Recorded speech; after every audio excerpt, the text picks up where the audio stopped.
Welcome, Scorpio, to your in-depth weekly astrology overview and zodiac forecast for week commencing the 11th of May for the ascendant, the sun, or the moon. Going to share the big themes of the week ahead first of all, then on screen your event chart on Monday, always influential as a backdrop. I'll then go through each of the influences frame by frame to give you a clear picture by the end of the video of what you can expect in terms of energy, work, relationships, and finance. I'm astrologer Patrick Arundel. A very warm welcome. If you've yet to subscribe to my channel, please do so now to help it to continue to thrive. But please also click or tap the bell notification symbol. Your connections to other people this week really come under the cosmic microscope, but it can be in an incredibly positive way. I truly can't wait to share it with you. But also, it's a week which can begin with the potential for something to come into the open that may need to come out. And yet, by the end of the week, you may find yourself thinking about your work or your routines, but how you can approach them in a fresh way. So, on the screen, your event chart. So, there's the big takeout. Scorpio, the Sun and Mercury in your opposite sign of Taurus. Now, Taurus is earthy, it's practical, it's focused on our values, our self-worth, but of course, everyday money. And it's also, because it's ruled by Venus, potentially very sensual. But for you, the seventh house, very much about those connections. But it can be where you need to be competitive, but also it can be where you need to set your boundary. But right at the top of this week, the sun is in one of astrology's most lovely links with Jupiter. Jupiter is about buoyancy, it's about enthusiasm, it can be about abundance, and for you, it's in the ninth house of expansion. If you're talking about a travel plan with one particular friend, whether it is a mate or it is a romantic partner, it can create a feel-good excitement right at the beginning of this week. But any kind of partnership is blessed. It's an aspect which brings in Jupiter's sensitivity because of its exaltation in the sign of Cancer, but being in touch with how you feel, but also being mindful of how you can change things up. But that connection with the sun, really very, very fortifying. But just as we come into this week, the moon is in a very romantic part of your chart, certainly a very playful one, but it does clash immediately with the potentially erratic energies of Uranus. What I think that could do is, if you're wanting a relationship to reach its absolute full potential and someone's not quite getting it, that could make you feel a bit ratty, to put it in frank terms. So it may happen late on Sunday night, early on Monday morning, but try to keep the faith, because the great thing about the seventh house energy, it is very much about listening. And it's something that many of us don't practice so much these days, because obviously a lot of people are competing to have their say. But what will help your listening skills this week is Mercury. So Mercury in the seventh house can be a bit more detached.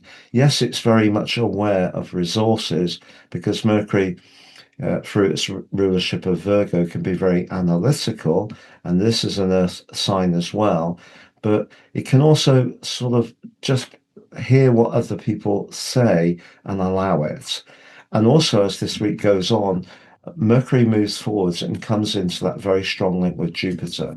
If you are discussing some kind of contractual matter this week, it's really looking very positive indeed. So even if there is that initial turbulence or niggle, try not to let it define the week. Now, by Wednesday, we have a Mercury cazimi. The Sun and Mercury absolutely totally in unison in a conjunction which is so exact. Mercury is in the disk of the Sun. So the Sun's raw power amplifies Mercury's natural talent.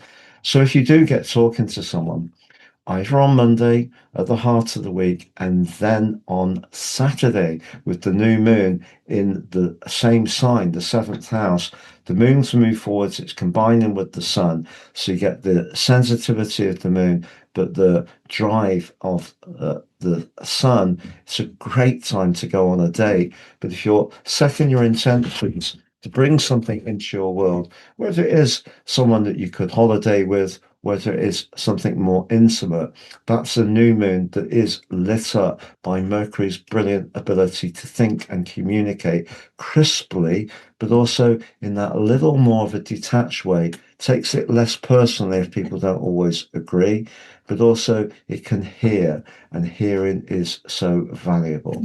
Which brings us to the end of the week, Scorpio, because Mercury moves forwards and comes into an exact conjunction with Uranus. And because of your work, if you're wanting to do something that's perhaps more entrepreneurial or more exciting, that's a very buzzy connection as the week draws to a close. But your ruler Mars, your traditional ruler Mars, is also going to be closing into a sextile with Venus by the end of this week. So when it comes to your practical situation and making more of your talents or your resources, I feel that that's very strong as well, because Venus may be very vivacious in Gemini, but for you, the eighth house can be about shared resources. So a business relationship where your passion and enthusiasm is mirrored by good communication could be very positive by the end of this week. I'm going to summarize those four areas of energy, work, relationships, and finances next. Now, if you've yet to watch your Uranus Cazimi 78-year, 1 year forecast, that's the first time in Gemini there's been a Uranus Cazimi, that video, please see that on the screen. If you've yet to watch your monthly forecast for May, that's on the screen as well. You can now buy your personal horoscopes and get 3 for the price of 1. So that's 3 for 1. The one you pay for is your life roadmap report, which helps us to understand the patterns that have played out in our lives so far, get a more intimate understanding of them, and work with those energies future forwards in a more effective way. But free, you get your 12 months transits based on your unique birth data and also your draconic soul analysis, which has a different way of looking at astrology through the eyes of the North Node. So very much about fate. So that's 3 for the price of 1. I've been doing this full time for 30 years, been interested in astrology since I was 14, and I want to share the power of natal astrology with more people. So please see below for that. Now, if you've yet to sign up for your free daily horoscope fired to your device each morning, please do so now and get your early day cosmic pit stop. And if you'd like to work with me one-to-one, please see my testimonial below. But to summarize around those 4 areas. So as far as your professional situation is concerned, that link between your traditional ruler Mars and Venus towards the end of this week really looks very positive. But it's your talent for getting along with people. And that doesn't necessarily mean you have to be the best of friends, but it's about respecting the give and take. And in any kind of relationship, that's also knowing when to say no. But that's something that I think that you're quite able to do for yourself.